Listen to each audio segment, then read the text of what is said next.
কখনোই তুমি নিজেকে অন্যের সঙ্গে তুলনা করবে না। এটা খুবই ইম্পর্টেন্ট জিনিস।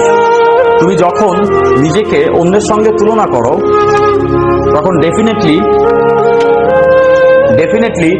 তুমি দেখবা যে অন্যের অনেকগুলা ভালো গুণ তোমার চোখে এসে পড়বে এবং মনে হবে তার ভিতরে এই কোয়ালিটিগুলি আছে, বাট আমার ভিতরে এই কোয়ালিটি নাই।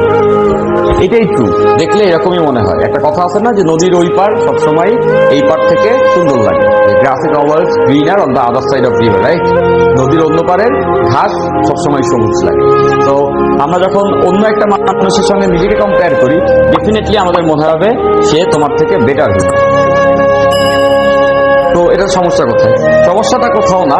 অন্য মানুষটা যখন তোমাকে নিয়ে চিন্তা করবে তখনও তার কাছে তাই মনে হবে তুমি তার থেকে বেটার। তাহলে তোমার মনে হলো সে বেটার, এর মনে হলো বি বেটার, বির মনে হলো এ বেটার। এখন মেন হচ্ছে কে বেটার? কেউই আসলে খারাপ না। মেন ব্যাপারটা হচ্ছে সবাই সবার জায়গার থেকে বেস্ট আছে। তুমি যখন অন্যের সঙ্গে নিজেকে কম্পেয়ার করবা, আস্তে আস্তে তোমার ভিতরে ইনফেরিয়রিটি কমপ্লেক্স চলে আসে, হীনমন্যতা চলে আসে। তাই না? মনে হবে যে আল্লাহ তাআলা তারে বোধহয় একটু মেধা বেশি দিছে, আমার একটু মেধা কম দিছে। তো এটা একটু বলে নিতে চাই, সেটা হচ্ছে ক্রিয়েটর কারোর সঙ্গে অবিচার করেন নাই। ক্রিয়েটর বা আল্লাহ তাআলা সুবিচারক, তিনি সবার সঙ্গে সুবিচার করেছেন।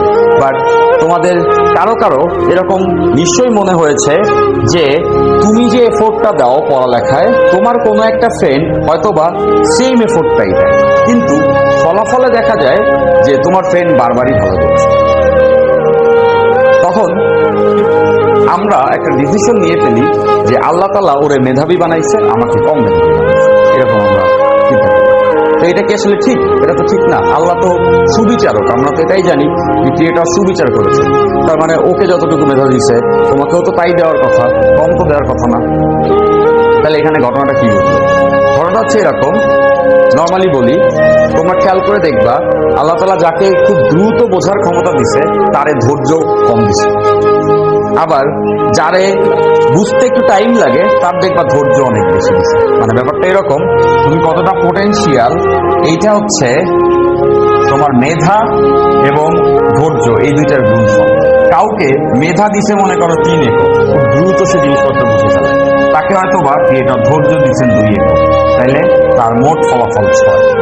হয়তোবা তোমার ক্ষেত্রে এটা হতে পারে যে তোমাকে মেধা আল্লাহ তাআলা 2 একক দিচ্ছেন, তুমি ডেফিনেটলি শিওর থাকবা সেই ক্ষেত্রে তোমাকে ধৈর্য শক্তি 3 এককই দিচ্ছেন, একটু বেশি দিচ্ছেন, তাহলে সেই গুণফলটা 6।